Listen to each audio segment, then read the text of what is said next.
Kalau sore gini mendung, hujan sedikit terus berhentilah. Saya pikir nanti kemarau akan datang lebih cepat ya. Anda siap-siaplah Bapak Ibu. Kalau Pak Runa bilang siap-siap, ini tentunya tema kita malam hari ini juga cukup menegangkan ya. Sudah 13 hari kita tahu bahwa ada perdebatan antara Iran dan juga Ada perselisihan, ada perang, chaos di mana-mana. perlombaan senjata dan ketegangan di Timur Tengah sungguh juga meresahkan kita warga Indonesia ya Pak ya. Salah satu keresahannya itu minyak, tapi nanti kita akan bahas Nanti ke depan. di waktu-waktu yang akan datang. Tapi yang pertama Pak Aruna, saya mau bertanya, apakah dengan adanya perang ini menjadi salah satu pemicu dari Perang Dunia Ketiga yang sebenarnya?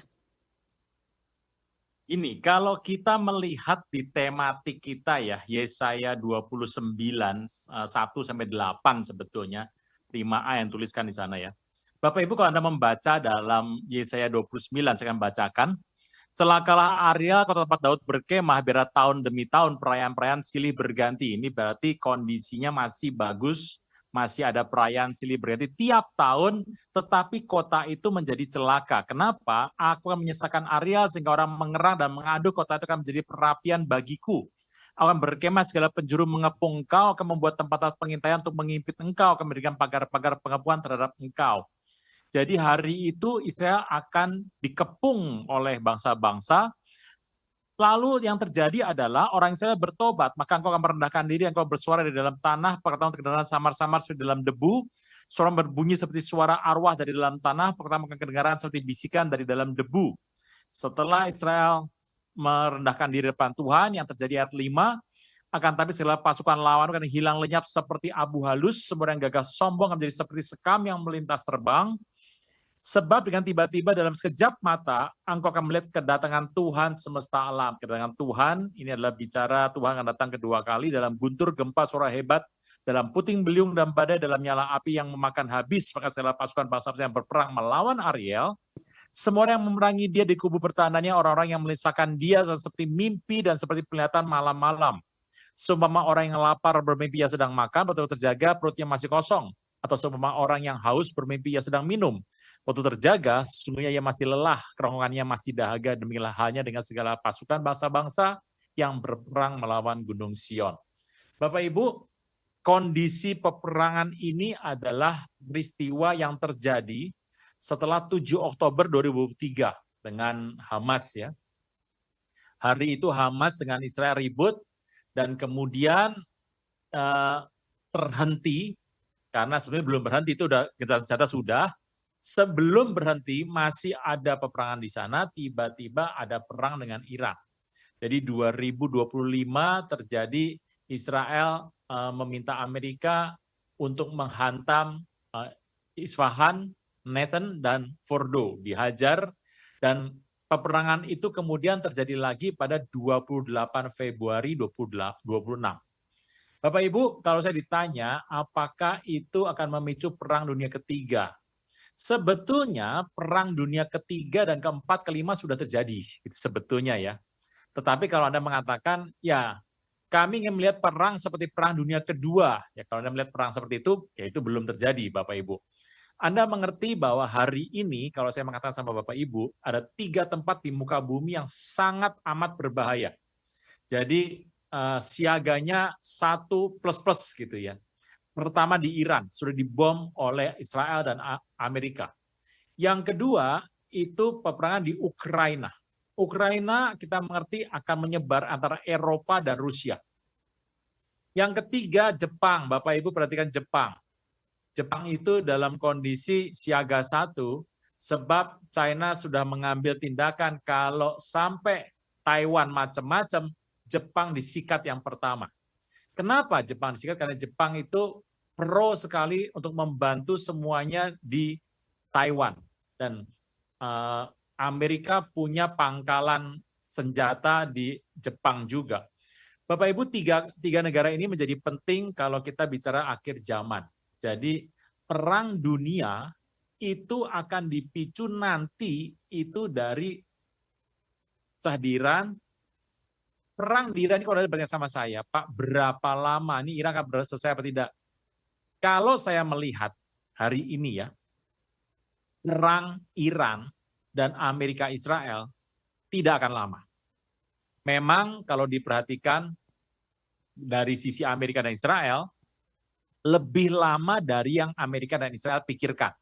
Tetapi tidak selama yang terjadi yang Anda pikirkan. Bapak Ibu, tidak akan lama.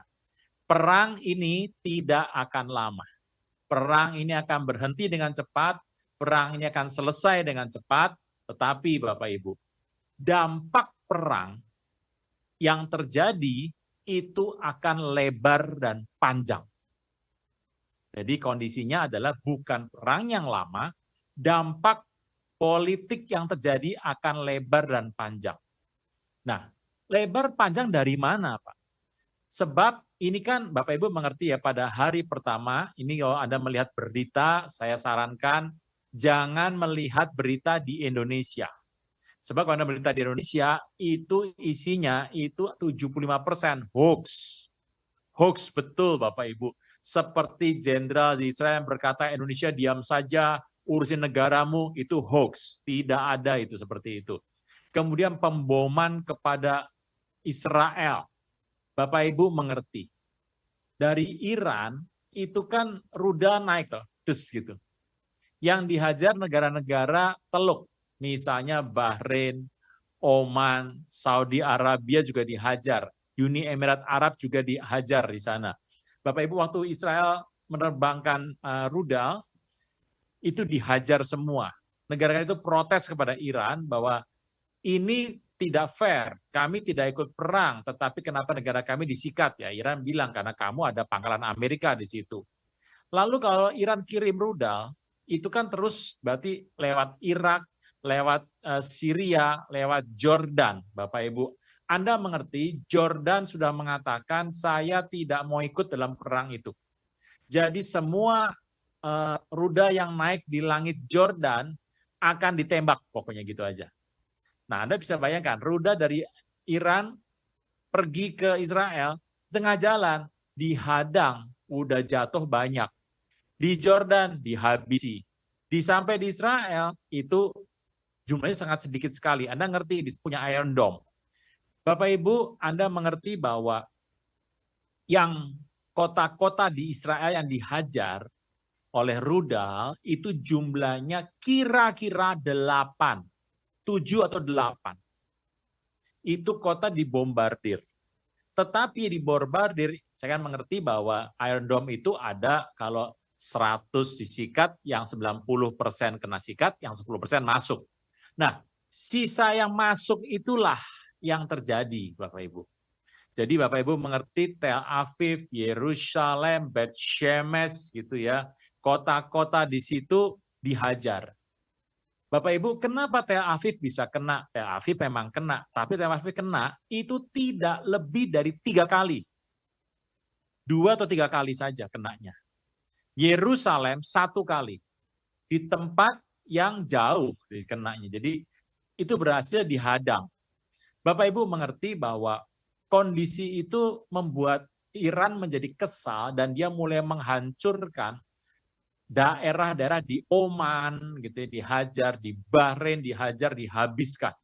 Bapak Ibu mengerti kondisi inilah yang menimbulkan bangsa-bangsa nggak terlalu suka.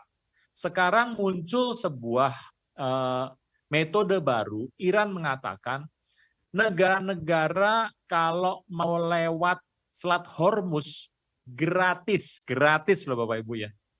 Asalkan mereka sudah mengusir duta besar Amerika dan Israel dari negaranya, gratis gitu.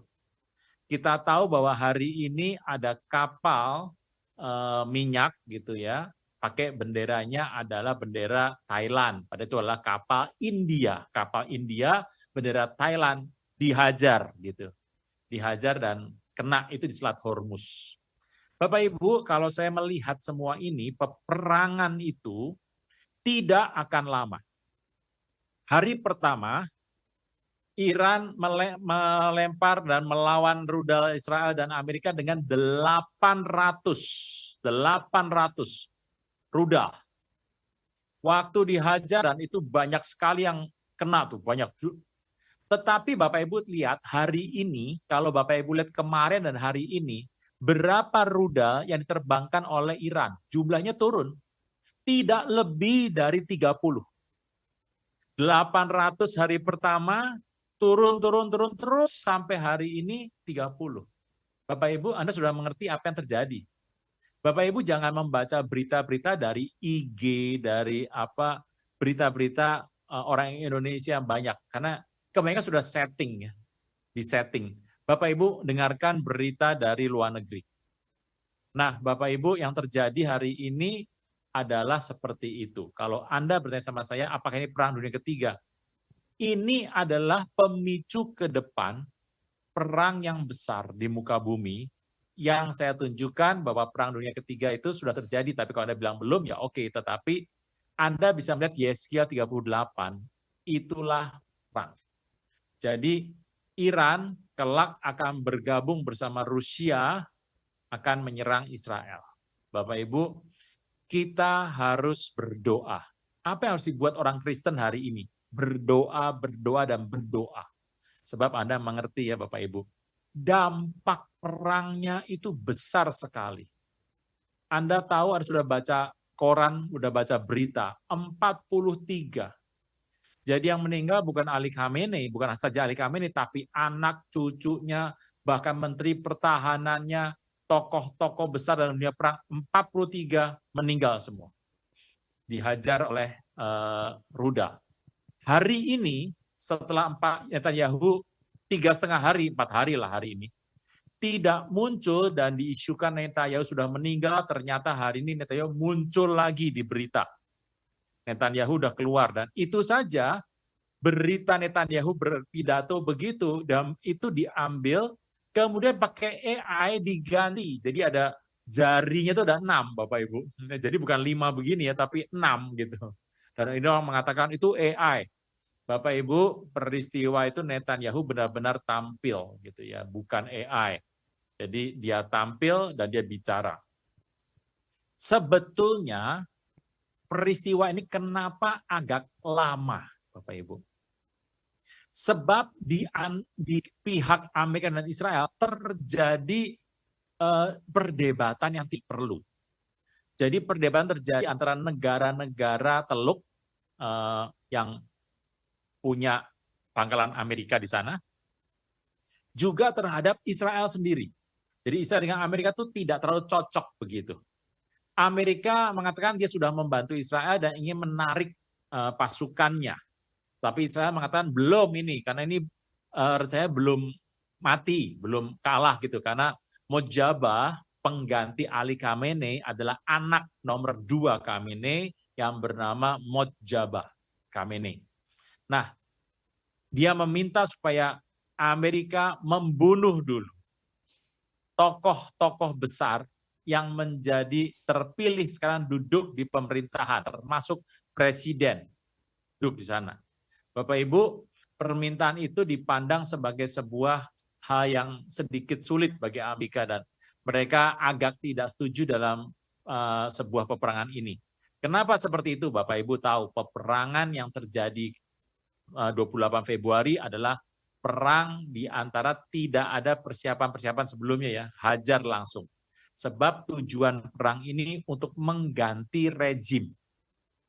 Mengganti rejim, Amerika sudah mengajak dari Amerika anak Reza Pahlavi, anak dari Syah Iran. Reza Pahlavi diminta untuk kembali ke Iran dan membentuk satu pemerintahan di sana. Tetapi kelihatannya memang belum bisa, Bapak Ibu, di sana belum bisa, belum mau menerima lah. Rakyat Iran mau merdeka, tapi rakyat Iran tidak mau menerima Reza Pahlavi sebagai pemimpin. Jadi intinya untuk ke depan memang perang ini sepertinya hanya peperangan saja. Anda tahu Rusia tidak turun tangan kan? Rusia dengan banyak pertimbangan tidak turun tangan. Bapak Ibu, Anda tahu bahwa peperangan ini akan selesai dengan cepat, tapi dampaknya ini harus Anda perhatikan. Dampaknya itu besar. Gitu kira-kira. Kita tahu bahwa ini ya Pak, tadi kan Bapak bahas soal sebenarnya perang ini juga untuk mengganti rezim. Dan banyak Ya. sekali video-video yang tersebar di sosial media itu sepertinya orang jadi terbagi jadi dua gitu loh Pak. Yang satu mendukung tindakan, yang satu mengecam tindakan Trump karena semena-mena ibaratnya seperti koboi lah tindakannya langsung menyerang Iran, dan kubu yang satunya ini mendukung karena masyarakat Iran ini sangat tersiksa gitu karena bulan Januari waktu penduduk Iran sedang protes dan sebagainya, Iran kan mematikan internetnya selama 12 hari dan ternyata pada blackout itu banyak masyarakat Iran yang mati, sekitar 40.000 orang yang dieksekusi sama rezim ini. Dan ternyata kan masyarakat Iran menganggap bahwa tindakan Trump ini ada sebagai rescue mission. Tapi juga ada yang bilang bahwa sebenarnya Trump dan Israel sebenarnya ujung-ujungnya adalah keuntungan mereka sendiri, cuma bedanya Iran sama masyarakat Iran yang tersisa ini punya musuh yang sama, yaitu rezim ini. Menurut Bapak bagaimana? Oke, yang dibunuh oleh Iran itu hampir 4.000, hampir 44.000 ya. Jadi dibunuh, memang kondisinya Iran lagi chaos. Kondisi Iran itu chaos dan masyarakat Iran itu unik, bangsa yang unik Bapak Ibu. Anda mengerti bahwa orang Iran, orang Persia itu memang rada-rada unik, mereka kondisinya itu kalau tentram dan damai di sana, Iran itu musuh bersama. Bapak Ibu tahu bahwa mereka menganut sebuah agama yang Syiah gitu loh. Jadi negara-negara yang lain itu menolak. Bapak Ibu tahu loh bahwa Palestina ya, Mahmud Abbas Palestina, itu dalam perang ini dia mengatakan bahwa tindakan Amerika sudah benar. Bayangkan Bapak Ibu. Orang Palestina loh yang bilang. Jadi tindakan Trump mendukung Israel terhadap Iran itu benar. Memang terjadi sebuah pergolakan gitu. Jadi kalau ditanya kita mau dukung apa enggak, jadi bingung sendiri kita. Jadi kondisi di Iran memang tujuan dari perang ini adalah mengganti rejim. Karena rakyat Iran sendiri sebetulnya sudah kesal dengan rejim yang sekarang, gitu ya. Tetapi apakah mereka mau mengganti konsep kepercayaan mereka? Oh tidak, bukan itu. Karena buat mereka yang sekarang ada di Iran itu kan menganggap bahwa agama itu adalah negara. Jadi negara dan agama itu bersama-sama, politik, pemerintah dan agama itu bersama-sama. Orang Iran, masyarakat Iran itu mengatakan bahwa agama ya agama, pemerintahan aja, beda gitu. Jadi tidak dicampur seperti ini sekarang, jadi pisah. Kalau yang pemimpin sekarang ingin seperti ini, gitu ya. Tetapi rakyatnya ingin dipisah, gitu. Jadi bukan penolakan terhadap agamanya, bukan, tetapi terhadap konsep pemerintahannya.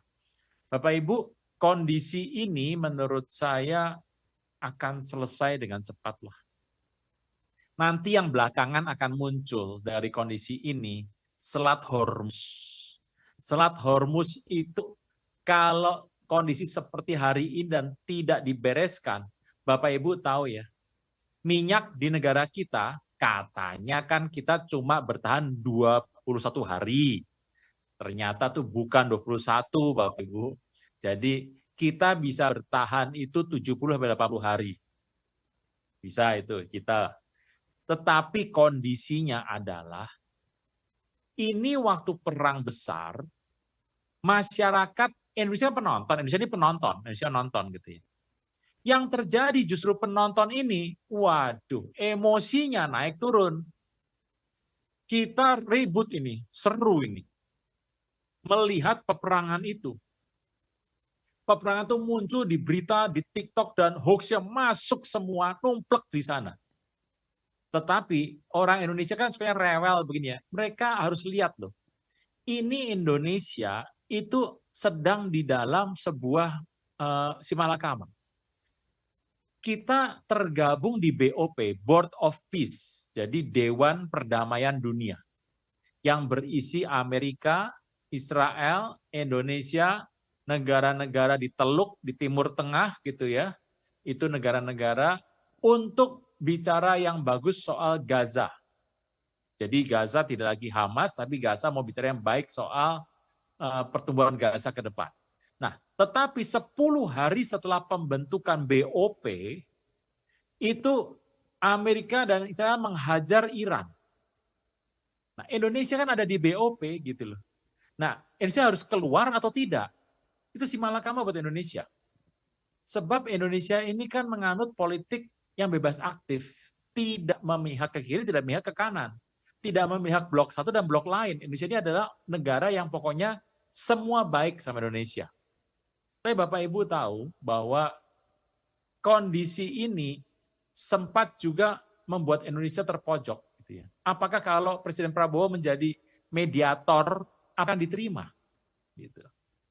Jadi kondisi ini adalah kondisi yang panjang buat Indonesia. Soal minyak, kita bisa bertahan. Karena kalau saya bilang 70 hari, 80 hari, mana ada perang 70 hari? Enggak ada. Jadi pasti akan selesai dalam waktu sebentar saja. Ini kan sudah baru 14 hari ya hari ini ya. 13-14 hari. Bapak Ibu, Anda mengertilah kondisi ini akan berhenti. Tapi ketegangan akan meningkat. Gitu.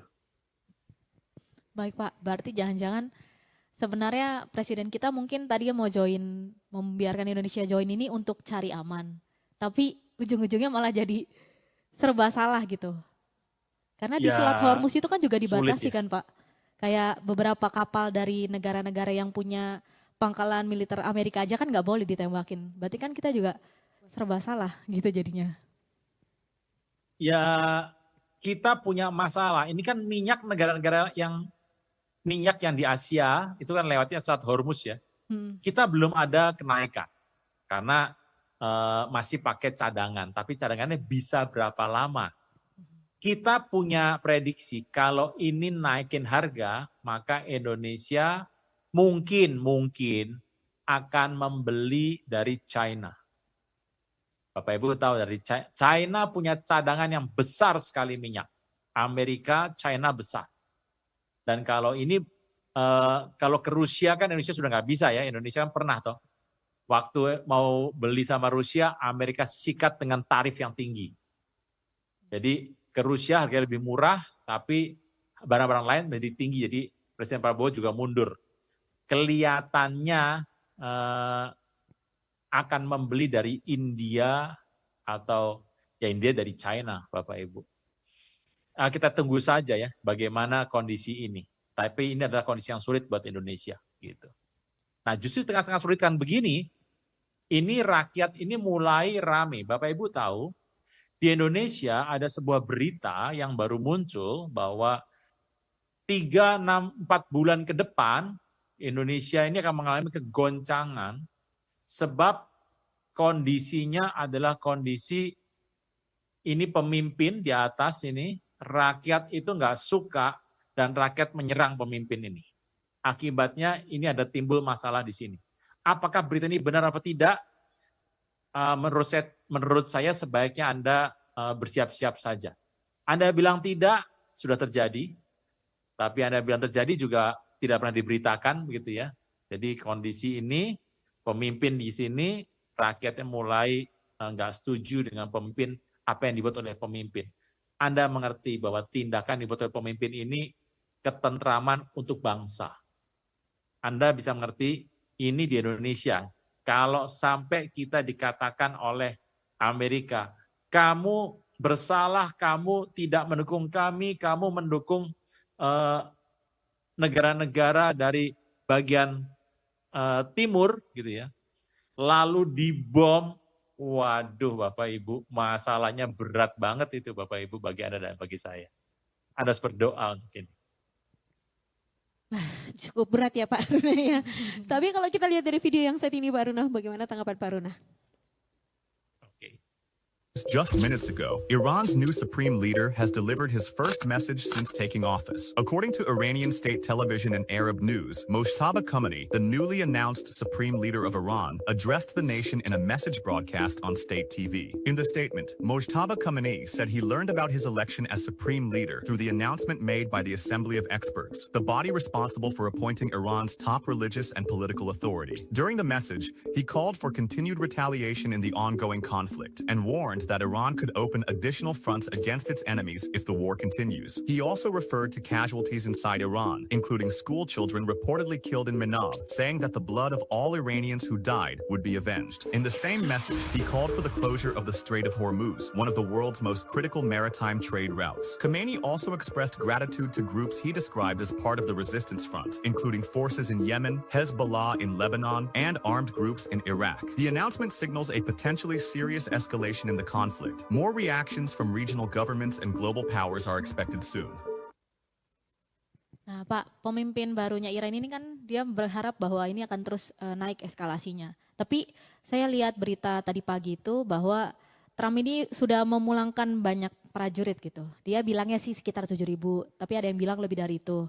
Karena yang tadi Bapak bilang menurut Trump ini sudah selesai gitu.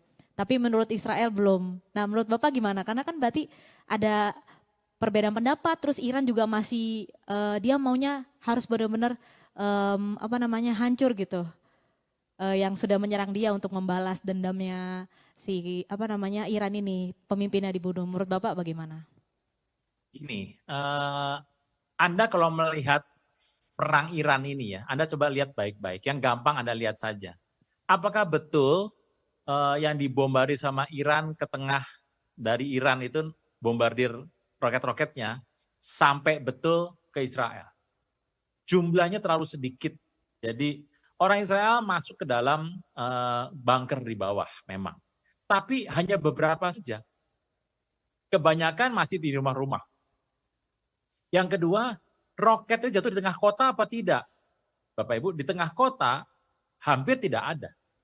Atau ada satu tengah kota tapi kecil, Bapak Ibu. Nah, situasinya itu sebetulnya beda dalam peperangan.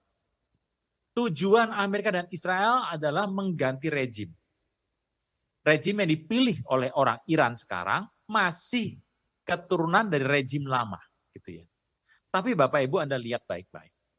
Dalam peperangan, waktu ditembak pertama kali 43 orang, ada sekitar 12 atau 14 dari pemimpin utama, karena yang lain adalah anaknya, istrinya, cucunya meninggal ya. Jadi orang yang jadi pemimpin sekitar 12 atau 14 di sana. Meninggal. Bagaimana sistem pemerintahan bisa jalan? Bapak Ibu mengerti ya, bagaimana sistem pemerintahan bisa jalan? Kondisi ini, peperangan ini, Anda melihat bahwa Iran sudah bicara kepada Paus Leo, dia bicara Paus Leo untuk menghentikan ini. Dia sudah bicara kepada pemimpin-pemimpin negara-negara bahwa kalau mau lewat Selat Hormuz gratis, tolong Anda mengusir duta besar Amerika dan Israel. Kondisi ini agak sulit karena Inggris mengirim bantuan dan Perancis yang sebenarnya tidak mau ya, tapi sekarang juga mengirim bantuan. Jadi kondisi itu menjadi menurut saya tidak berimbang. Kenapa Trump narik tentaranya? Memang tentara Amerika tujuan sudah selesai. Membunuh pemimpin dan rejimnya diganti semua. Hari ini rejimnya sudah terpilih 3. Presidennya ya masih ada Pesaski gitu, Mahfud Pesaski. Kedua Mojaba Khamenei. Yang ketiga adalah Dewan Yudikatifnya, saya lupa namanya. Itu sudah dipilih. Tetapi kalau Anda tanya di mana mereka berada, nggak tahu loh Bapak Ibu, nggak keluar. Mojaba Khamenei tidak keluar sama sekali. Tidak muncul, waktu sudah pemilihan tidak muncul sama sekali. Anda hanya melihat suaranya atau peristiwanya ada, tapi tidak pernah muncul. Seperti Netanyahu tidak muncul selama 4 hari, hari ini muncul. Peperangan ini sebetulnya bagi Amerika sudah cukup, gitu. Tetapi bagi Israel belum. Nah, kondisi ini akan menimbulkan friksi di antara mereka. Menurut saya kondisi ini sebenarnya sudah dimenangkan oleh Amerika lah. Anda mengertilah kondisi Iran itu negaranya sudah dihabisi, dihancurkan, dan jumlah orang yang menjadi korban meninggal kira-kira sampai tanggal 6 Maret itu adalah 1.230 orang. dan terus bertambah sampai hari ini minggu lalu ya, itu 1.230 orang. Di kondisi di Israel yang meninggal itu kira-kira 12 orang. Sisanya masuk rumah sakit lah Bapak Ibu. Nah kondisi yang seperti inilah yang kita hadapi hari ini. Menurut saya perang ini akan selesai, tetapi menurut saya Bapak Ibu tidak usah memperhatikan perang ini. Yang Anda perhatikan adalah di bulan-bulan April, Mei, Juni, Juli, Anda perhatikan itu. Terus ke depan Anda perhatikan. Selama di tahun ini, di Indonesia, Anda harus berdoa, Bapak Ibu. Jangan sampai kondisi peperangan itu membuat di bangsa ini terjadi perselisihan. Itu yang harus didoakan. Gitu. Wow. Tapi cukup ini ya. Tapi Pak Rona gini, kalau kita lihat dari peperangan yang terjadi yang sekarang ini dari akhir Februari kemarin sampai hari ini, cukup sering Amerika dianggap sebagai sekutu utama Israel. Nah, ini kira-kira apakah ada dasar Alkitabiahnya kah yang menceritakan tentang Amerika ini berpihak kepada Israel sehingga ada dukungan politik terhadap Israel dan mempengaruhi setiap kita orang percaya ini juga untuk mendukung si Israel? Sejarah yang mengatakan sebetulnya, kalau Anda bertanya sama saya, kira-kira Pak Amerika berdiri kapan sih? 1776 ya. Amerika berdiri 1776, 7 Juni 1776. 4 Juli. Anda mengerti bahwa Amerika itu berdiri itu yang didukung oleh orang-orang dari mana? Bapak Ibu tahu bahwa itu didirikan orang-orang dari kelompok Illuminati. Itu yang mendirikan Amerika. 13 kelompok yang mendirikan Amerika. Bapak Ibu harus mengerti bahwa bendera Amerika yang utama itu bentuknya seperti apa. Itu bentuk ada mata dan begini gitu. Saya gambarkan, kalau boleh saya mau gambar nih, gimana di sini? Sudah bisa saya share di sini? Boleh dicoba Pak, nanti dibantu. Di mana nih setting? Muncul. Bendera di Amerika yang pertama kali muncul, yang tidak pernah muncul dimanapun, itu berbicara ada mata satu dan ada 7 bintang. 7 bintang dengan sinar yang ke kiri, ke kanan, ke bawah begitu. Mata ada 1 dan 7 bintang.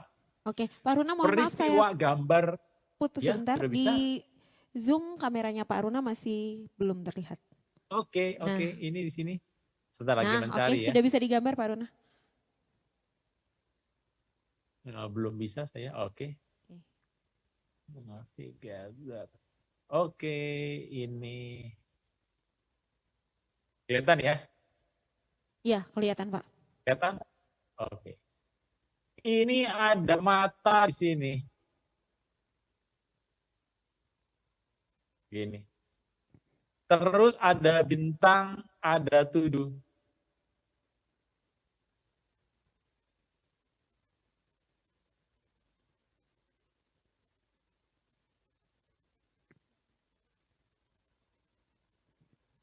Pak Gitu. Aruna, oh ya, oke. Ya. Suaranya tadi sempat Udah. hilang. Boleh diulangi sebentar Pak, dari gambar bintangnya hingga garis-garisnya.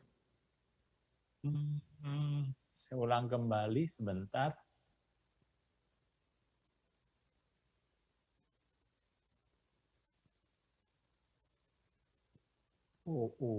Oke. Ini untuk menghapusnya pakai apa ya? Atau mungkin menjelaskan dengan arah panahnya kursornya Pak Arun aja, bisa menjelaskan di yang sudah digambar ini tadi. Ini mata. Ya. Keluar ya, gambar keluar ya. Keluar Pak. Ini seperti sinar begitu.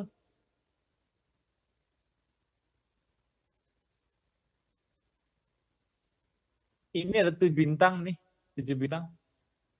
Ini gambar bendera konsep Amerika yang pertama. Gitu. Bapak Ibu, Anda bisa melihat gambar ini. Jelas toh, ini pendirinya seperti dari kelompok mana. Jadi, sudah ya, ini hapus sudah bisa lihat ya Bapak Ibu ya, seperti ini kira-kira. Oke. Hapus dulu ya. Bapak Ibu, kelompok Illuminati yang membuat Amerika pertama kali dibuat, itu kondisinya adalah orang-orang Illuminati. Presiden pertama di Amerika itu kelompok Illuminati. Presiden pertama, kedua, ketiga, keempat, kelima, sampai 7 itu adalah orang Illuminati, Bapak Ibu. Jadi Anda mengerti bahwa tokoh-tokoh di Amerika itu dulunya orang Illuminati. Illuminati dari mana? Dari Israel. Makanya di Amerika Bapak Ibu tahu nama gunung-gunung, nama tempat-tempat. Itu nama-nama yang diambil dari Israel. Amerika itu adalah sebuah negara Kristen. Eropa itu negara Katolik. Waktu itu ada 13 keluarga keluar dari sana dan mendirikan Illuminati dan membuat Amerika. Mereka mengganti dari Katolik jadi Kristen. Jadi Amerika itu adalah negara Kristen. Bapak Ibu Anda mengerti bahwa di Amerika itu nama-nama dari Israel semua. Dan didukung besar dengan dana-dana dari Israel. Orang-orang yang dari dulu yang mengaku dirinya sebagai orang Israel yang ada di Amerika, karena akhirnya sudah pergi keluar toh, semua menyetor dana besar. Anda mengerti bahwa di Amerika ada sebuah bank yang besar, yang Federal Reserve. Federal Reserve itu dari mana, Bapak Ibu? Federal Reserve adalah swasta. Dan semua tokohnya sampai hari ini, itu pasti orang Yahudi. Jerome Powell adalah orang Yahudi. Jadi orang Yahudi yang menjadi gubernur sentral di sana swasta. Fed tidak di bawah pemerintah presiden. Fed itu swasta berdiri sendiri. Jadi Israel itulah yang mendukung di Amerika terjadi sesuatu. Bapak Ibu mengerti lah.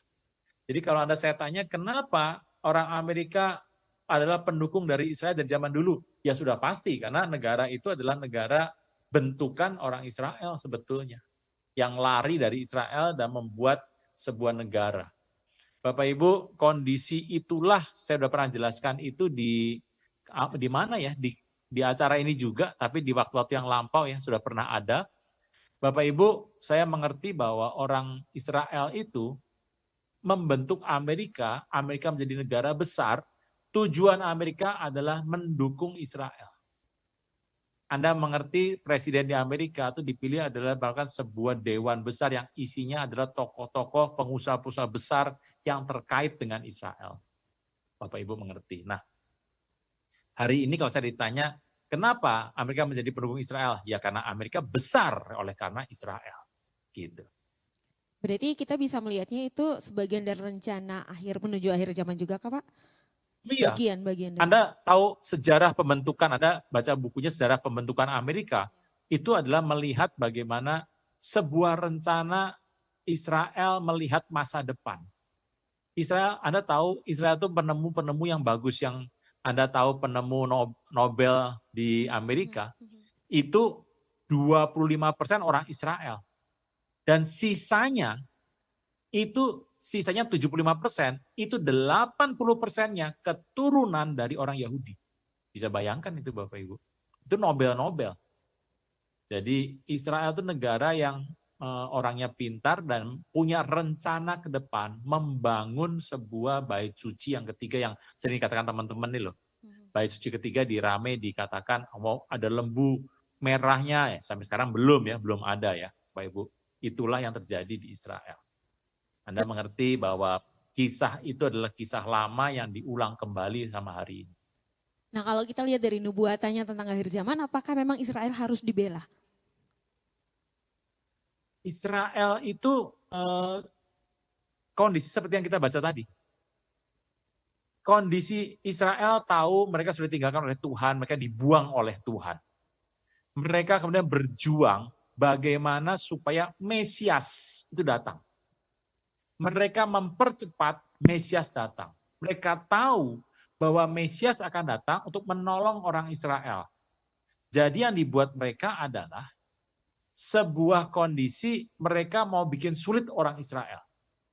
Bapak Ibu harus tahu, Perang Dunia Pertama, Perang Dunia Kedua, yang buat siapa sebetulnya? Israel, Bapak Ibu.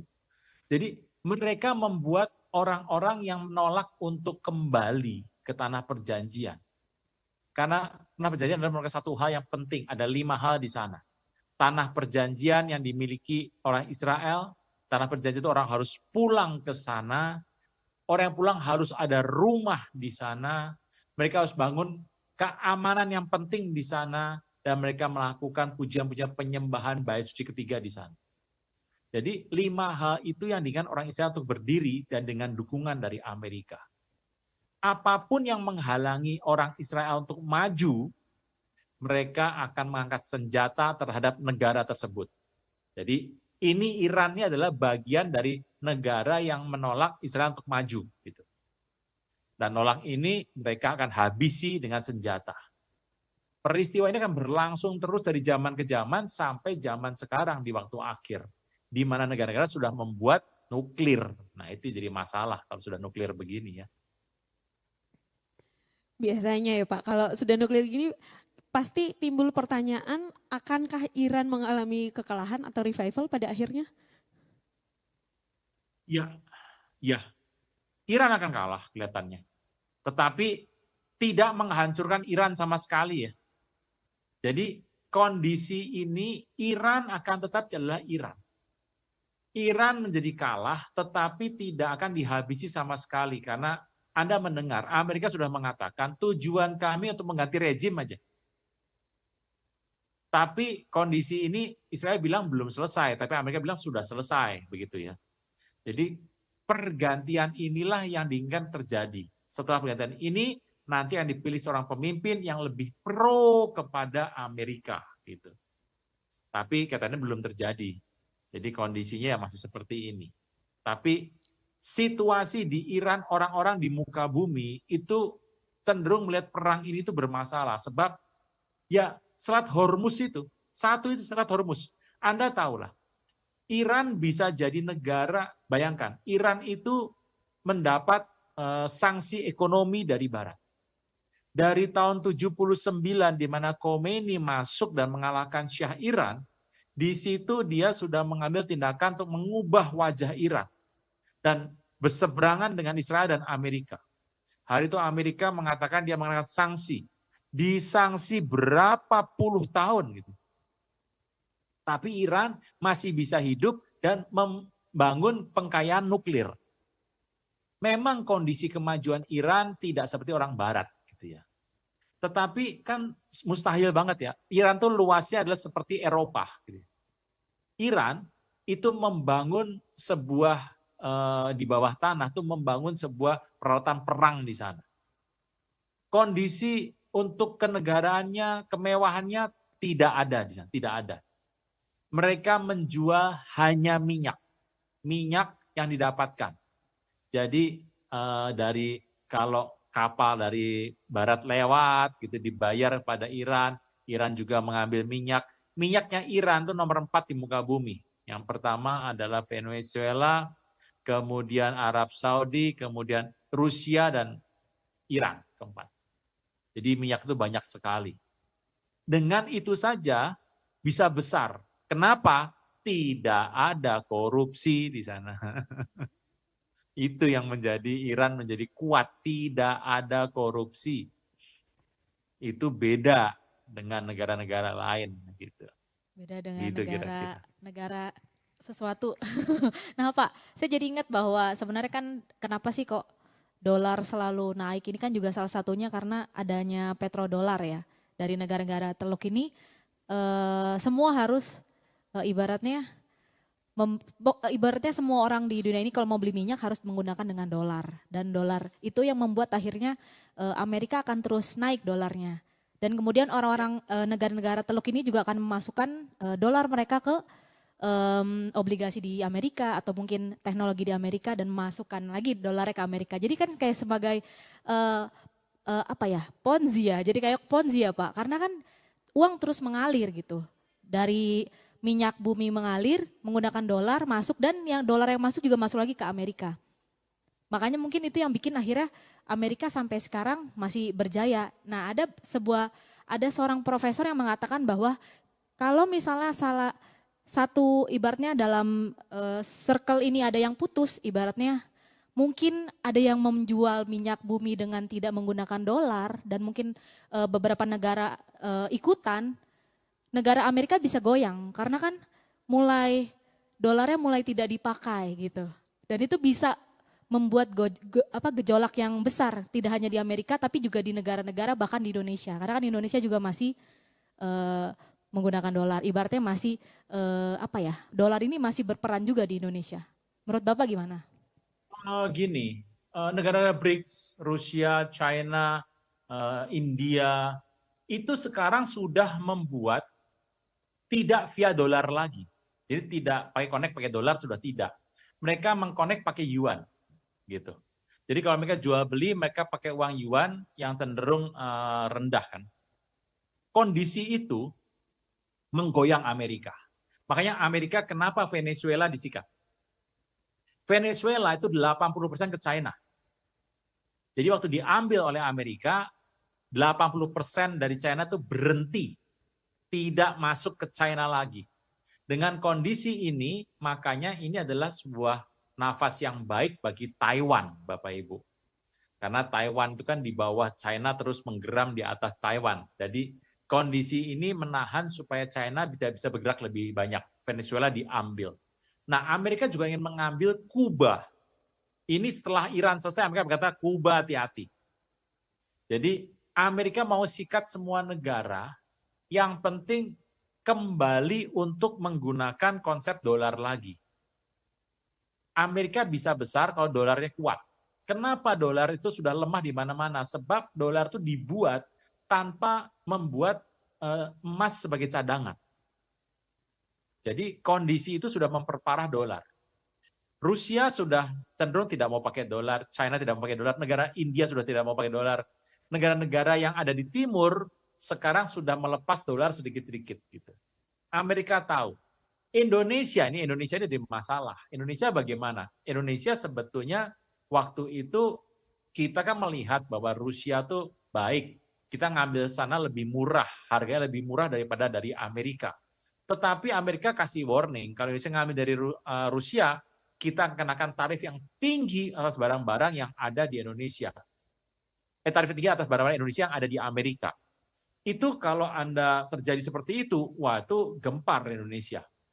Nah, kemudian Indonesia mengatakan kami tidak jadi ambil dari Amerika, dari Rusia, kami akan ambil dari Amerika lagi dan Trump menurunkan tingkat sampai 19%, ditambah ada beberapa barang yang juga free gitu ya.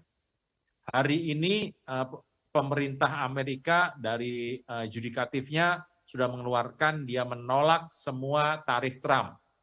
Itu buat kami juga bingung tuh gimana di Indonesia sudah taken waktu itu ambil 19% dengan beberapa keharusan yang harus dibuat Indonesia ya. Indonesia harus membeli pesawat Boeing 50 unit, kemudian menaruh data-data orang Indonesia di Amerika, di mana data Anda sudah masuk semuanya, kemudian beberapa barang yang free trade, tidak kena pajak juga ada di sana.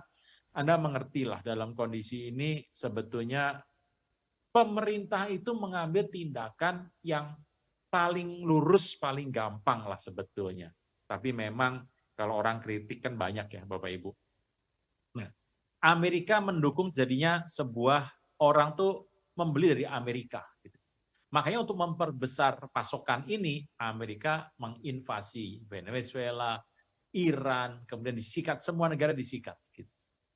Saya mengerti bahwa Amerika tuh ingin mengambil Greenland dari Denmark, Greenland. Konon katanya ada tanah jarang di sana. Jadi ada mineral tanah jarang yang bagus sekali di sana, itu ada di Greenland. Bapak Ibu, peristiwanya masih panjang lah. Karena ini menurut Undang-Undang Amerika, Trump itu nggak bisa naik lagi loh. Karena sudah satu kali toh, ini satu kali lagi. Kelihatannya dia pasti meminta akan naik lagi. Pasti. Trump akan naik lagi. Tapi bisa atau tidak, nah itu jadi masalah tuh Bapak Ibu. Kita tunggu 2028, mungkin 2027 sudah bisa keluar apa yang terjadi, apakah Trump bisa mengambil 3 kali apa tidak. Tapi saya melihat di sini bahwa kalau kondisinya tepat seperti yang Amerika lakukan ya, menginvasi Iran, menginvasi Venezuela, menginvasi Kolombia, sudah bicara dalam pertemuan dengan Trump, kemudian Kuba mau dimasukin, saya kok melihat bahwa negara-negara dolar masih cukup kuat, gitu. Dolar masih cukup kuat, walau nanti di akhir dolar akan jatuh. Gitu. Kapan tuh Pak? Saya belum tahu kapan, tapi kita sama-sama berjalan saja menyebar Injil, kabar baik. Nanti kalau sudah waktunya tiba, kita akan seminar di tempat ini. Amin. Jadi kalau kita melihat video yang saat ini, pandangan Pak Runa untuk kedepannya ini bagaimana bisa jadi? Distraction from this. Wait, it's not about their nukes? No. Iran's central bank counts because their oil and energy is very important, including for China. If you're going to come out with programmable money, with a revolutionary new payment system, with digital IDs that are interoperable globally, that controls in each jurisdiction centrally, you can't afford leakage. Iran right now is the big leakage in the system.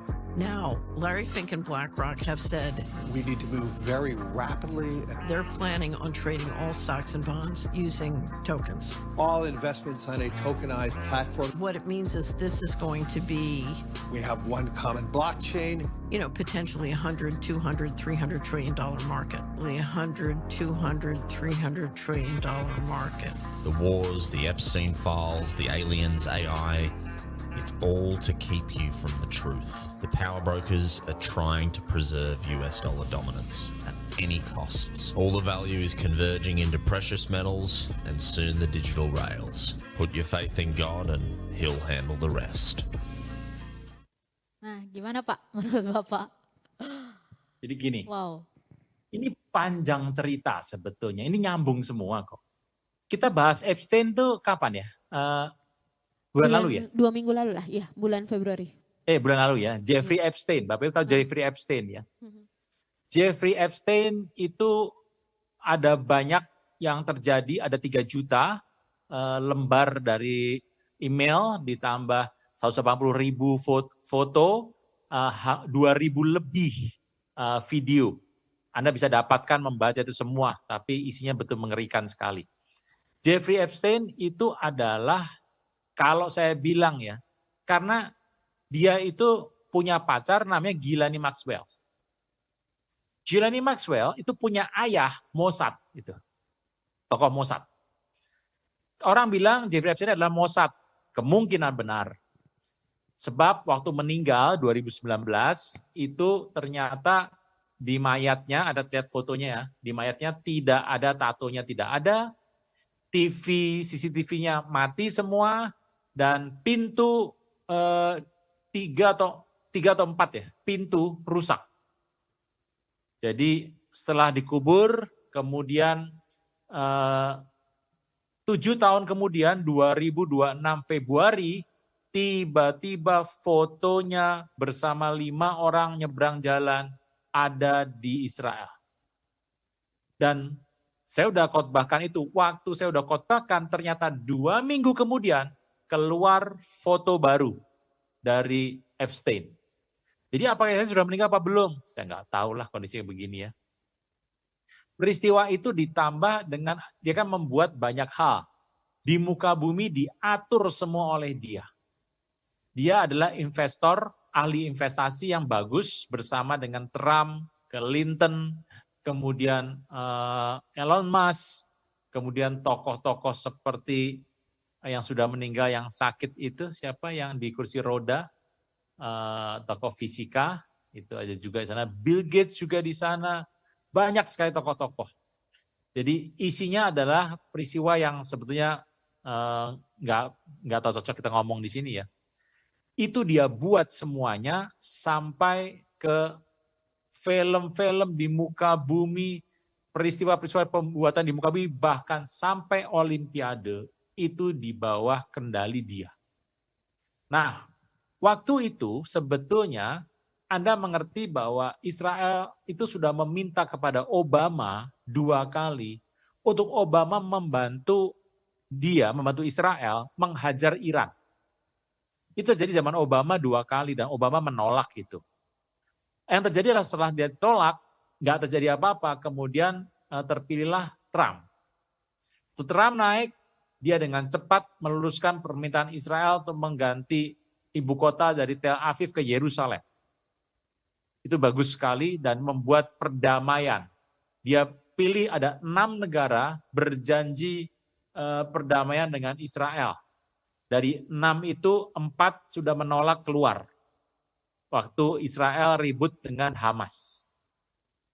Dari ke sana, waktu mau dipilih lagi, ternyata kalah Trump. Yang menang Joe Biden.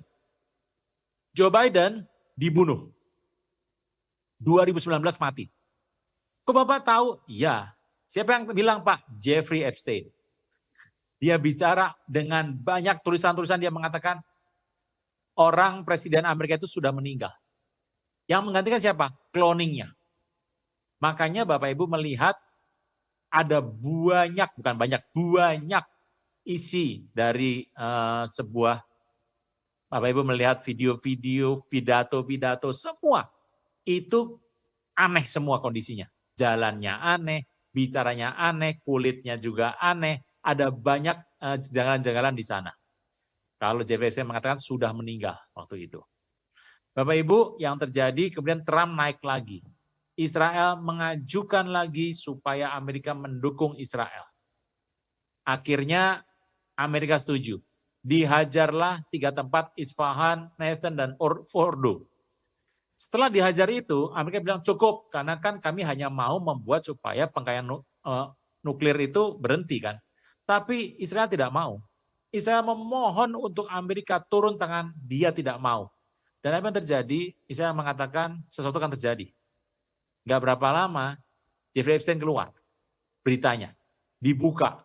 Dalam berita itu Bapak Ibu tahu, tokoh besar temannya Epstein di dalam peristiwa itu adalah Donald Trump dan Bill Clinton.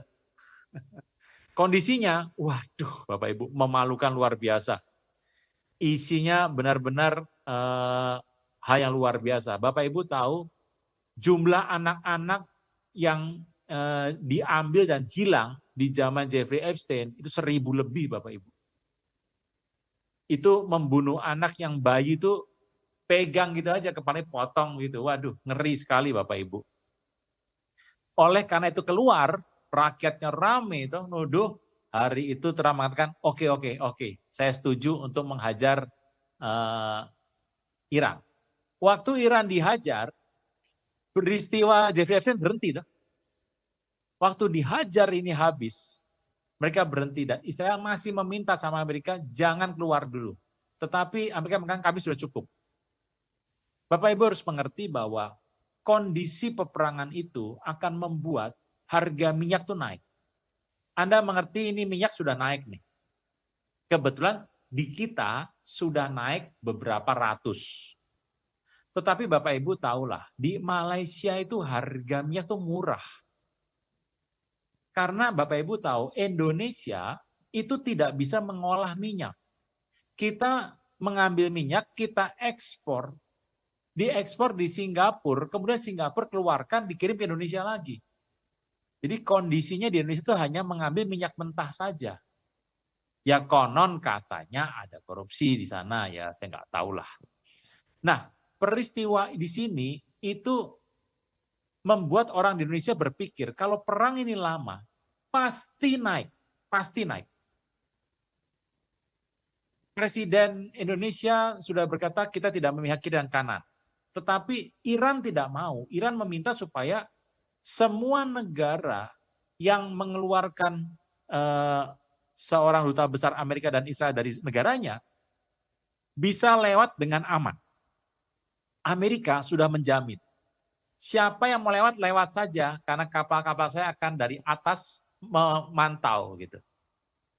Tapi perkataan dari Trump itu tidak dipenuhi. Gitu. Sampai hari ini tidak dipenuhi.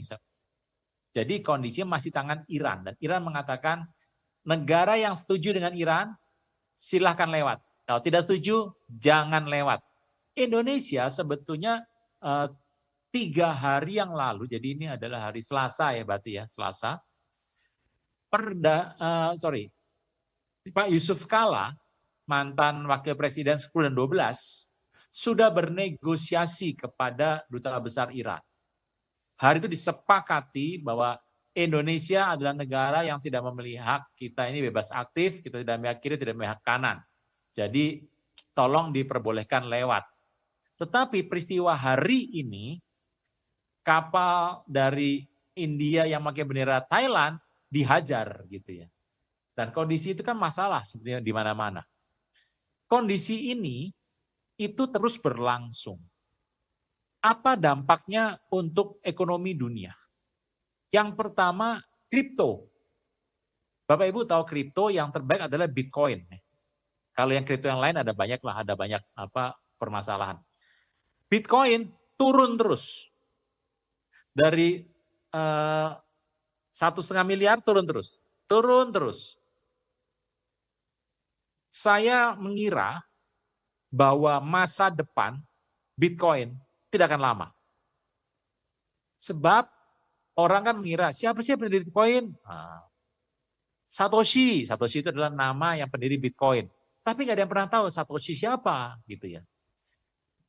Kalau Anda membuka Jeffrey Epstein, itu ada dalam perbincangan bahwa Bitcoin dibentuk oleh dia, oleh Jeffrey Epstein. Sebab saya tahu ada seorang yang pernah berkata bahwa kalau kamu tahu siapa pendirinya, kamu akan keluar hari ini dari Bitcoin. Tapi nggak pernah terjadi lah itu. Baru waktu semua dampak-dampak dari Jeffrey Epstein keluar, barulah meledak. Gitu. Nah, kondisi itu akan menurunkan Bitcoin dengan cepat. Hari ini sudah turun terus Bitcoin. Kedua, masalah saham. Di Indonesia ini banyak sekali masalah saham. Bapak Ibu tahu dengan masuknya MSCI kemarin kita diobok-obok, kita dipantau semua, ketahuan tahu Bapak Ibu siapa yang ngobok-obok ini, OJK dan Direktur BI juga kena. Bayangkan, itu ada berapa orang yang mundur tuh, satu tim mundur semua. Dan kita tuh kehilangan lama, kita nggak punya OJK dan Direktur BI, ini baru terpilih ketuanya baru kemarin, 2 hari lalu, wanita tuh jadi ketua. Di Indonesia tuh, itu belum lagi mencari timnya. Jadi Indonesia ini problem. Waktu terjadi seperti itu, diperiksa lagi, ternyata, waduh sekuritas ini besar semua di Indonesia terkena. Kondisi saham itu lagi diperbaiki, butuh waktu untuk menjadi bagus. Jadi kalau untuk menjadi bagus gimana? Ya turun dulu lah, dikoreksi dulu ya. Kondisi bagus dulu, ada lihat-lihat lah. Bapak Ibu, kondisi saham sudah kena, kondisi minyak juga kena. Nah, kondisi emas, Bapak Ibu tahu kondisi emas. Emas drop.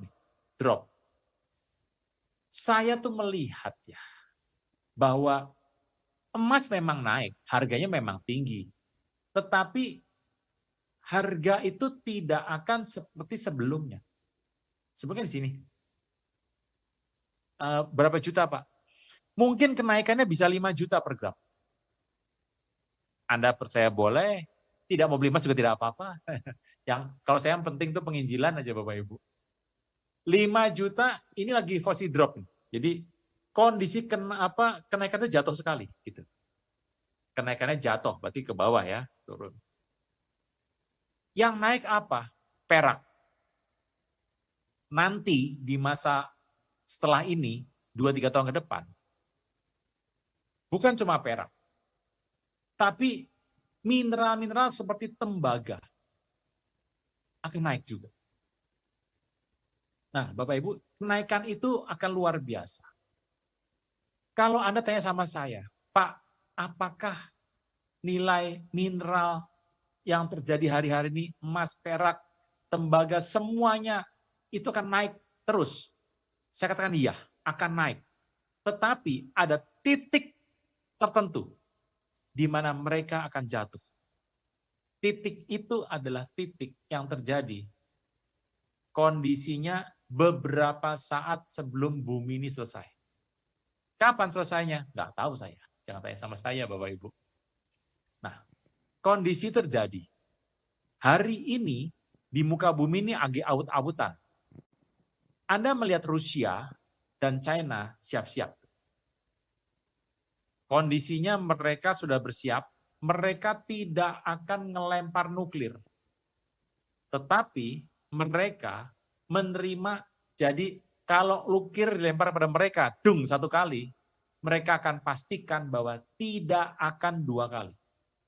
Atau ya artinya ya. Jadi mereka habisi negara yang lempar nuklir sama mereka. Rusia belum mau turun tangan. China bersiap-siap. Korea Utara nunggu perintah China. Ini Pakistan sama Afghanistan lagi ribut nih, berdua lagi ribut nih. Nggak tahu ngurusin apa itu berdua ribut. Orang negaranya sudah miskin begitu, lagi ribut aja Bapak Ibu. Kondisi ini membuat berjaga-jaga. Indonesia Bapak Ibu tahu, diminta tentara semua siaga 1, Bapak Ibu tahu ya. Jadi Panglima mengatakan siaga 1, tetapi kasat tidak ada siaga 1. Bapak Ibu sudah melihat perbedaan pendapat ya, Bapak Ibu. Ini terbuka nih, jelas nih ada. Perbedaan pendapat. Masalah peperangan ini dampaknya yang kita tidak tahu berapa lama. Mungkin 2 tahun, mungkin 2,5 tahun. Kalau saya ditanya, kapan Indonesia bisa memulihkan ini semua? Saya bilang 2028. Tapi 2028, Trump kan sudah turun. Iya betul, Oktober turun dia. Dia dipilih orang baru. Gitu. Lalu bagaimana Pak? Pengganti Trump ini orang yang penting sekali Anda lihat. Di samping itu semua terjadi, orang lagi sibuk mengurusi itu. Yang terjadi di bagian bawah nih, ini terjadi di sini, terjadi di sini. Ini kan perang nih, perang apa ekonomi begini, orang melihatnya di atas ini. Kita lihat yang di sebelah sini, yang di bawah ini. Bapak Ibu, Anda tahu bahwa kita sedang memasuki sebuah zaman di mana dipersiapkan segala sesuatu. Anda mengatakan, oh saya tidak mau ikut yang ini. Nggak bisa Bapak Ibu. Data Anda sudah disimpan di Amerika. Kondisinya, Bapak Ibu tahu mengenai konsep perpajakan hari ini. Mulai terbuka ya Bapak Ibu ya. Anda tahu itu sulit, memang sudah Anda mau nyusun juga sulit, berapa hari juga Anda puyeng untuk kepala untuk ngurusin itu, saya tahu. Sebab itulah yang terjadi. Ini makin lama kita dipepet terus begini, dipepet terus. Kebebasan sepertinya menjadi sulit. Apalagi nanti Anda tahu soal kesehatan. Dunia kesehatan sudah merancangkan sebuah aturan yang di mana aturan itu tidak boleh orang menolak. Jadi di muka bumi ini adalah peperangan yang sulit gitu ya. Ini terjadi. Kalau Anda hari ini lebih banyak mengurusi Amerika dan Iran, kalau saya bilang salah. Yang harus Anda siapkan yang ini nih, yang nomor 2 ini di sini nih. Harus Anda siapkan gitu ya. Hari ini di mana semua orang melihatnya ke tempat perang yang Amerika dan Iran, ini kesempatan yang baik buat Bapak Ibu mempersiapkan diri di level ini. Anda persiapkan diri. Anda jangan bertanya sama saya, Pak, ini beli emas apa enggak Pak? Waduh, nggak cocok ngomong begitu. Anda persiapkan satu persatu di sini. Sebab waktu kondisi ekonomi ini goncang di muka bumi, dari semua bumi, di semua negara terjadi ya. Yang terjadi berikutnya akan mengejutkan Anda dan saya. Bapak Ibu, saya berdoa supaya hari-hari ini tugas Tuhan kepada Anda selesai Anda lakukan semuanya. Perang ini hanya pertama. Jadi Iran ini adalah yang pertama. Nanti ada yang kedua, ketiga, keempat. Ini akan berlangsung terus. Di tahun ini, Januari, Venezuela udah kena. Gitu. Kolombia kena. Ini Iran kena. Ini habis ini Kuba, gitu ya. Disikat semua kena. Bapak Ibu mengerti bahwa kondisi ini sulit untuk Anda pahami. Ini garis besarnya begini. Amerika dan Iran masuk, nanti tengah jalan, selesai, Amerika keluar. Di Timur Tengah, Israel tetap menjadi negara kuat. Israel tetap menjadi pertahanan terkuat. Israel akan menjadi negara yang berkuasa karena dia bisa ngatur Amerika. Terkuat di muka bumi. Sampai satu saat, Israel kuat, Israel menjadi sombong. Waktu Israel seperti itu, datanglah pasukan dari utara mengepung Israel. Yesaya 29, Bapak Ibu baca. Israel dikasih Tuhan hal yang baik, Israel menjadi sombong, datanglah orang menekan Israel, mereka tunduk, menghormat sama Tuhan, dan Tuhan datang. Bapak Ibu, itulah akhir dari apa yang kita tunggu selama ini. Gitu. Apakah di Alkitab ada nubuatan tentang penggunaan senjata nuklir? Bagaimana Pak? Ini, apakah ada? Kata-kata nuklir memang tidak ada. Tapi kalau Anda melihat dengan sebuah ayat dengan pola pikir yang sekarang ya, Anda mungkin menemukan. Bapak Ibu tahu bahwa di sana dikatakan di sebuah cerita di kitab Wahyu, Anda tahu bahwa ada orang yang lidahnya melekat dan kondisinya itu seperti, itu sakit apa sih? Itu karena nuklir, Bapak Ibu. Jadi kondisinya adalah kondisi sangat cepat dan orang tidak bisa lagi berkata-kata. Lidahku melekat dan semuanya gosong habis bles langsung. Kondisinya ada, tapi memang kata-kata nuklir tidak ada di Alkitab. Karena orang dulu kan tidak kenal nuklir, Bapak Ibu. Tapi mereka hanya menggambarkan kondisinya. Gitu. Ada. Oke, baik. Shalom Bapak Aruna, saya Margaret pendoa. Hari ini saya ikut Bible Study dari Zakaria 9 sampai 11. Di Zakaria 9 dikatakan bahwa orang-orang Israel yang berserakan di seluruh dunia akan dipanggil kembali ke Israel. Dan secara implisit dituliskan di Zakaria 11, itulah salah satu tanda bahwa Antikris akan mulai beraksi jika orang-orang Israel kembali ke negaranya. Akan ada satu pimpinan yang muncul, dia yang tidak peduli rakyatnya, hanya mementingkan kekayaan sendiri. Apakah itu tanda-tanda the end of time terjadi, Pak Aruna? Ini tanda-tanda antikris memang sudah dibahas di PL dan di PB. Kondisinya Bapak Ibu mengerti, antikris itu kemungkinan hanya ada dua, dan atau ya. Jadi orang Kristen Yahudi gitu ya. Dan atau Kristen dan Yahudi itu akan menjadi antikristus, dan itu sudah diberitakan di Zakaria 11 sudah ada antikristus dan di PB. Ya, betul. Antikristus ada dua macam, antikristi jumlahnya banyak dan antikristos satu orang. Jumlah banyaknya apa? Antikristus atau muncul, dia harus punya armada, dia punya lembaga, dia punya kelompok, itu yang namanya antikristi, dan antikristos adalah orang yang kita tunggu-tunggu satu orang. Gitu. Bapak Ibu, kalau menurut saya ya, kita tidak perlu menunggu antikristus ini. Yang kita tunggu adalah Tuhan Yesus, gitu, Bapak Ibu. Amin, betul. Terima kasih. Setuju. Oke Pak, kita lanjutkan ya Pak ya. Ini ada pertanyaan Pak dari Zoom, dari Bapak Febri minta dibacakan. Shalom Pak Aruna, mau tanya bagaimana tanggapan Pak Aruna tentang prediksi tanggal 12 Agustus bahwa dunia akan kehilangan gravitasi selama berapa detik. Apakah mungkin hari di mana Tuhan menjemput mempelainya pada hari tersebut? Gini Bapak Ibu, tanggal 12 Agustus 2006 akan, ini kata-kata mereka ya, akan ada 7 detik gravitasi di muka bumi hilang. Jadi orang-orang selama 7 detik akan terangkat ke atas semua benda.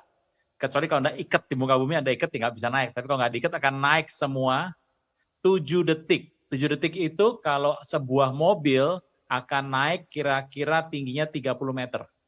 Kalau manusia itu bisa naik kira-kira 70 sampai 90 meter.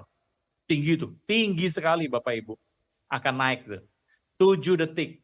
Yang problem adalah udah naik begini, 7 detik selesai itu. Maka semua benda itu kan jatuh ke muka bumi dan itu diprediksi kematian orang ada sekitar 40 juta. Belum ditambah yang masuk rumah sakit gitu. Tanggal 12 Agustus 2026. Katanya terjadi seperti itu.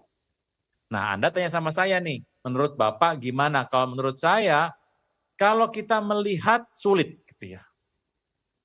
Apa alasannya? Kalau gravitasi itu hilang. Anda tahu loh, gravitasi kalau hilang itu, ini ada 2 kemungkinan nih. Kalau Anda percaya gravitasi di muka bumi ada, berarti kalau hilang, ya seperti yang tadi ceritakan, naik turun. Tapi kalau Anda percaya bumi ini tidak punya gravitasi, karena ada berapa orang yang percaya hari ini banyak yang percaya bumi tidak punya gravitasi gitu ya. Jadi kondisinya adalah orang tuh ada di muka bumi ya karena ada di muka bumi tidak ada gravitasinya. Kalau Anda mengatakan bahwa orang tidak ada gravitasinya, maka berita itu pasti salah. Gitu. Kalau Bapak gimana? Pandangan Bapak gimana? Kalau saya, menurut saya kecil kemungkinannya. Kalau saya bilang enggak ya susah. Tapi sebenarnya kecil kemungkinan untuk terjadi. Tapi begini saja, nanti pada bulan Juli gitu ya, kan kita kan seminar di sini, saya akan beritakan sebuah peristiwa yang kira-kira pemikirannya apa sih. Saya juga pertama kali membaca itu bingung saya, kenapa orang berpikir seperti ini ya, kenapa gravitasi harus nggak ada? Ada masalah apa sampai gravitasi hilang 7 detik dan kembali lagi? Pasti harus ada masalah besar dong, itu nggak ada jawabannya saya. Bapak Ibu, jadi peristiwa itu sementara ini jawabannya tidak. Gitu. Tapi nanti kita tunggu bulan Juli 2026. Berarti buat orang yang mungkin percaya pada tidak ada gravitasi bumi, itu hoax ya Pak? Hoax. Tapi kalau percaya gravitasi bumi, mungkin terjadi. Mungkin terjadi. Pak Runa ada di pilihan yang mana? Nanti dijawabnya bulan Juli. Kecil, jadi kecil. Karena penyebabnya apa nggak jelas gitu ya. Penyebabnya nggak jelas gitu. 7 detik. Baik, semoga terjawab untuk Bapak Febri. Selanjutnya ada dari YouTube. Bapak Aruna, dampak jangka panjang apa yang akan timbul dari perang Iran, Israel atau USA? Dan apa yang akan terjadi atas Indonesia di bulan April, Mei, dan seterusnya? Nih, saya mulai dulu dari Indonesia ya. Kita di Indonesia ini punya masalah yang berat. Generasi Z, kerjaan tidak ada. Jadi problem pertama itu. Pekerjaan tidak ada ini masalah sosial. Masalah ini ditambah dengan di muka bumi terjadi krisis untuk orang tuh di ekonomi hari terjadi. Jadi produksi banyak tapi tidak ada daya beli. Dan kemampuan ini orang menunda untuk pembelian sehingga membuat daya beli drop habis-habisan. Akibatnya harga-harga menjadi tidak terbeli semuanya. Orang mulai berhenti, orang mulai bingung kalau saya berhenti nanti makan apa. Jadi masalah itu naik. Tidak ada pekerjaan, masalah sosial, kemudian kerja apa. Kondisi ini terus-menerus terjadi selama tahun 2026 sampai 2027. Nah, dalam kondisi orang sulit seperti ini, saya berdoa Anda tidak mengalami. Anda akan tetap ada, Anda tetap beribadah, tetap bekerja seperti yang Tuhan perintahkan dalam hidup Anda. Engkau tidak akan kena. Kalaupun kau kena, ada merupakan sebuah penggantian. Ada sebuah hal yang harus engkau kerjakan yang baru. Bapak Ibu, kondisi di Indonesia akan semakin terus di tahun 2026 ini. Dan terus akan meningkat dan ini akan menimbulkan keresahan di banyak orang. Anda tahu orang-orang di muka bumi seperti apa ya. Baru dikit sudah resah. Gitu. Apalagi ditambah dengan penggunaan internet yang menjadi orang bisa bertukar berita dengan mudah. Makanya hari ini di Indonesia sudah keluar undang-undang anak di bawah 16 tahun tidak bisa lagi mengakses aplikasi-aplikasi tertentu. Bapak Ibu tahu ya hal ini. Nah, Bapak Ibu, peristiwa itu terjadi sebenarnya di muka bumi. Dampak perang Iran, Anda tahu dalam perang Iran itu Amerika satu hari menghabiskan duit berapa? Satu hari itu berapa duit yang dihabiskan? Dan ini perang sudah berjalan 14 hari. Kalau ini berlangsung terus, ini ekonomi Amerika payah. Amerika berusaha mengambil keuangan lagi di muka bumi. Sehingga kalau saya melihat, habis ini ada banyak negara yang akan mengalami diiranisasi, divenezuelakan, dikolombiakan. Itu banyak. Dan itu akan menimbulkan keresahan, Bapak Ibu. Kalau saya melihat di muka bumi terjadi seperti ini kan terjadi sebuah peristiwa bahwa orang di Eropa mulai sadar bahwa Eropa tuh menerima imigran-imigran dan imigran membesar di Eropa dan menjadi masalah tuh banyak. Anda tahu Amerika sudah sadar itu dan Amerika berusaha menendang semua orang-orang ke Amerika yang bukan berasal dari Amerika, ditendang semua. Kalau mau masuk diceknya lebih ketat sekarang. Nah, kondisi-kondisi terjadi juga di Jepang. Jepang tuh membutuhkan orang. Ada orang Thailand, ada orang Filipina, ada Indonesia, ada India. Orang India sudah masalah di Jepang. Dan orang Indonesia diberitakan ini mulai masalah tuh di Jepang. Bapak Ibu, di semua negara kondisi terjadi di mana-mana. Ada perpindahan penduduk dari sebuah negara ke negara yang lebih makmur dan mengacaukan negara itu. Kondisi di muka bumi, orang akan mengadu dengan orang lain. Kondisi ini akan berjalan terus sepanjang tahun 2006 dan 2027. Jadi kalau saya melihat peristiwa ketegangan di antara orang dengan orang di muka bumi, Anda harus hati-hati di sini. Nah, peristiwa di Indonesia sudah mulai terjadi, tapi terus diredam oleh pemerintah. Tapi Anda mengertilah, di Indonesia ini banyak sekali peristiwa-peristiwa. Misalnya, saya mau katakan sama Bapak Ibu, MBG. Ini penting. Kalau Anda katakan, MBG itu seperti apa sih? MBG itu adalah bagus. Tetapi, ada yang bilang, MBG itu berapa lama untuk membangun masyarakat Indonesia? Bangsa menjadi bagus dan besar itu karena ada tenaga kerja yang bagus. Tenaga kerja itu adalah orang yang berpendidikan dan sehat. Gitu. Nah, dua hal, pendidikan dan sehat itu menjadi masalah di Indonesia, sebab Anda tahu untuk sekolah di Indonesia itu mahalnya bukan main, untuk kesehatan Indonesia mahalnya bukan main. Dua hal ini di Indonesia, kalau ini tidak dibikin murah, ini akan berpengaruh terhadap orang-orang di Indonesia.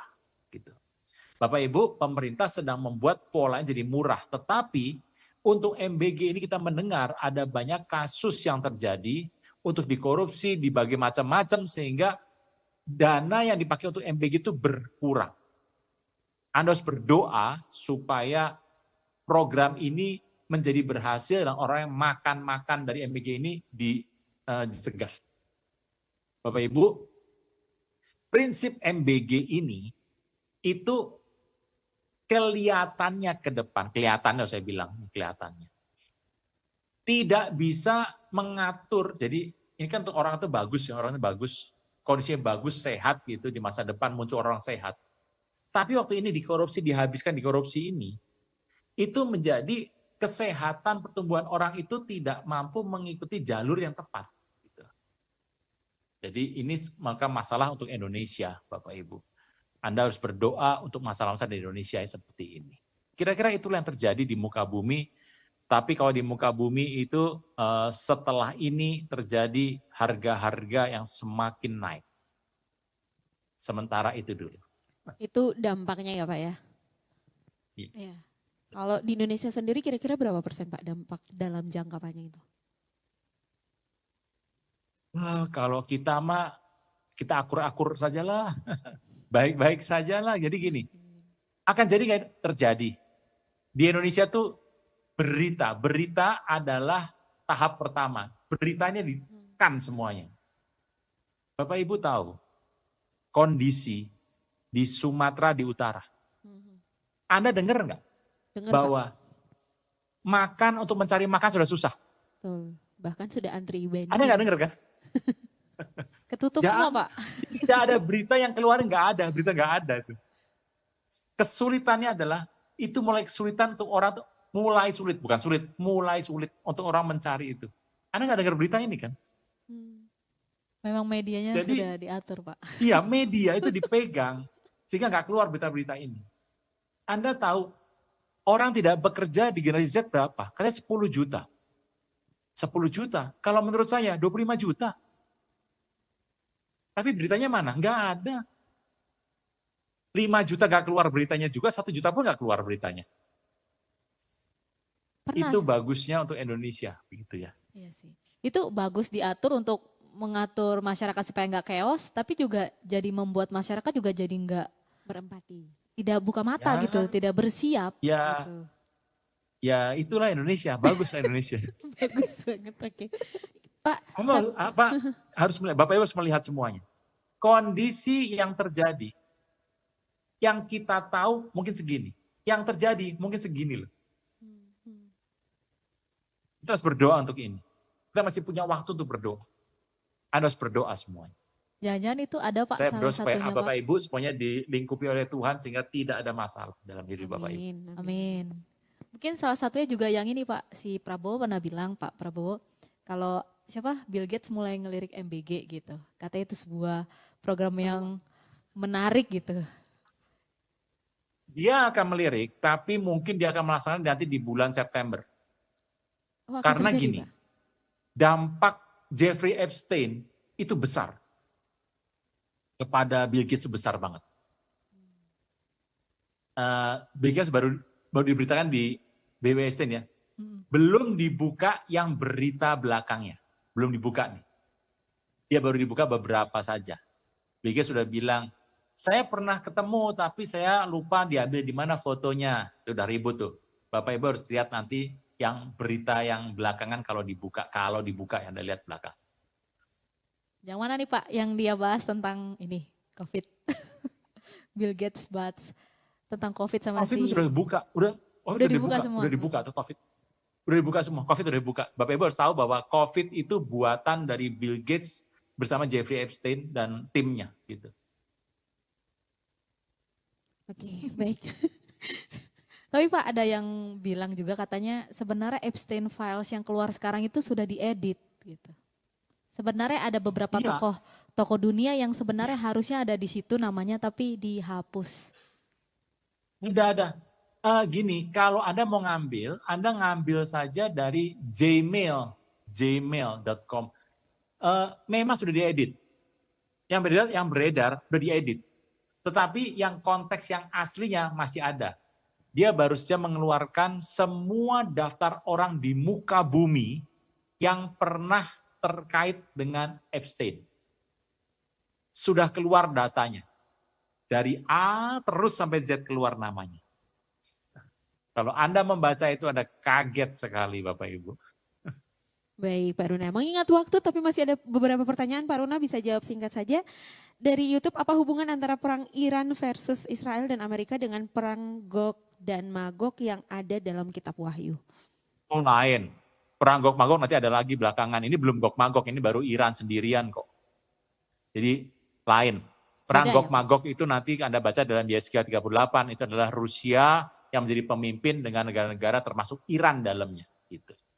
Oke Pak, pertanyaan selanjutnya Pak dari Zoom, ditanyakan oleh Ibu Milka Balikpapan. Shalom, mau bertanya apakah ada hubungannya simbol naga di agama tertentu dengan naga yang ada di kitab Wahyu, di mana negara tersebut yang mayoritas agamanya simbol agama akan jadi negara superpower ke depannya? Gini, negara superpower itu sulit sekarang, zaman sekarang sulit nih. Negara akan dibilang superpower kalau dia punya nuklir, gitu aja sekarang, besar. Iran dong berarti Jadi Pak. nuklir, makanya kenapa negara Korea Utara, Pakistan, India tuh sekarang mau jadi superpower Iya, karena iya, mereka iya. ingin menjadi negara besar. Tapi sulitnya apa? Negara kalau punya nuklir itu lupa membangun negeri sendiri. Betul, Anda tahu Pakistan lah, Pakistan berapa miskin di sana. betul. Anda tahu India itu kesulitan karena India Selatan itu banyak orang-orang yang kesulitan untuk makanan gitu ya. Itu masalah juga. Anda mengerti bahwa negara superpower itu harus melihat kepada perkembangan. China pun sebenarnya kalau saya bilang belum. Ekonomi China naik. Tapi untuk negaranya, ini yang negara yang maju nih, Chongqing maju, Beijing maju, itu kan ada di sini toh. Tetapi kalau di pedesaannya gimana? Di sini. Kalau tengahnya gimana? Ini, gitu tengahnya ini. Jadi China untuk kehidupannya itu belum superpower. Tetapi untuk persenjataan China sudah superpower. Kemajuannya superpower. Gitu. Tapi untuk kehidupan bangsanya belum. Jadi kita harus melihat superpower ini. Apa bedanya kalau kita melihat simbol naga? China adalah negara di timur yang akan dibangkitkan untuk peperangan. Gitu. Jadi itu negara besar pasti. Gitu, bisa ya. Baik Pak, ada pertanyaan juga lagi dari YouTube, dari Bapak Tambunan sepertinya ya. Boleh tanya Pak, apa tujuan ke depan goals-nya elit global dan apakah ada anggotanya dari Indonesia? Jika ada, siapakah mereka dan apa tujuannya? Oh, gini, Indonesia ada, tetapi belum elit. Gitu ya. Jadi kalau Anda tanya, wah itu belum elit, tapi tokohnya cukup besar di Indonesia. Orangnya, saya nggak tahu udah meninggal apa belum ya, karena terakhir itu sudah 94 usianya. Itu yang saya tahu tokoh yang ikut ya, yang angkatannya dia, tapi angkatan di bawahnya ada beberapa, tapi belum elit global, hanya tokoh yang ada di kelompok mereka, jadi kelompok daerah gitu. Bapak Ibu, apa tujuan dari elit global? Elit global cuma satu kok. Elit global itu negara mengatur kekayaan di muka bumi, mereka yang mengatur gitu ya, diatur semuanya. Nah, jadi ini minyak, ini tambang di muka bumi, ini mineral di muka bumi, ini berlian di muka bumi, itu diatur negara. Anda tahu DuPont, pensil DuPont, bawa poin Bapak, DuPont tanya DuPont ya. DuPont itu usahanya bukan bikin pena begitu, pena itu adalah kecil banget, itu adalah saraf bukan saraf. Untuk serat kabel, serat optik yang terbesar di muka bumi, serat optik, fiber optik, itu dia yang paling besar. Anda kan tahu hanya beberapa pena atau bukan, yang terbesar itu. Jadi dibagi di muka bumi, mereka mengatur di muka bumi harus jadi apa. Termasuk misalnya gini, ini persenjataannya kurang sana, supply ke sana. Jadi mereka yang mengatur di muka bumi ini. Dan mereka bisa meruntuhkan satu negara, pemimpin besar bisa diruntuhkan oleh mereka. Tujuan mereka menjaga supaya di muka bumi ini terjadi sebuah keseberagaman begitu. Di antara mereka gitu. Di antara mereka dan mereka mengatur ini semua. Tujuan akhirnya adalah mereka percaya Alkitab, mereka tidak percaya Alkitab. Tetapi di antara mereka percaya perjanjian lama. Itu konteks elit global. Pak, bagaimana elit global ingin supaya Mesias datang? Mereka ada beberapa yang percaya itu. Jadi percaya Mesias akan datang. Mereka tidak percaya Yesus sebagai Mesias, mereka percaya Mesias akan datang. Mereka percaya seperti itu. Elit global itu mengatur, membagi pengaturan itu. Oke? Baik Pak, untuk yang terakhir, bolehkah diberikan sedikit pernyataan terakhir bahwa selama kita menunggu perang ini benar-benar berakhir dan juga dari setiap pernyataan dari Bapak bahwa keadaan mungkin akan lebih buruk dan sebagainya, apa yang harus kita sebagai anak Tuhan lakukan, apa yang harus kita pilih supaya kita bisa bijaksana dalam hidup ini Pak? Pak Ibu, Anda lihat hidup Anda hari ini. Saya mengerti bahwa Tuhan yang mengatur hidup Anda. Tuhan yang memberikan hidup Anda, semuanya diatur oleh Tuhan dan semuanya baik adanya. Kalau Anda mau melakukan segala sesuatu, berdoa. Berdoa ini penting hari ini. Berdoa, tanya sama Tuhan. Ini buat ini boleh enggak? Buat begini boleh enggak? Buat begini boleh enggak? Anda tanya sama Tuhan. Dalam waktu-waktu ke depan ini saya melihat, ada sebuah perintah Tuhan penginjilan, ini menjadi kelompok yang besar. Orang diinjili mau terima Tuhan biasanya pasti di tengah-tengah masa kesulitan. Dan ini terjadi kesulitan yang besar. inilah kesempatan Anda untuk kita pergi menginjil. Tetap menabur, tetap menginjil, sebab Tuhan akan membuat orang-orang yang bekerja ini dalam kendali Tuhan yang kuat. Saya Amin. berdoa Bapak Ibu, Tuhan memberkati Anda, dan engkau menjadi anggota-anggota kerajaan sorga Amin. yang diberkati berlimpah-limpah. Amin.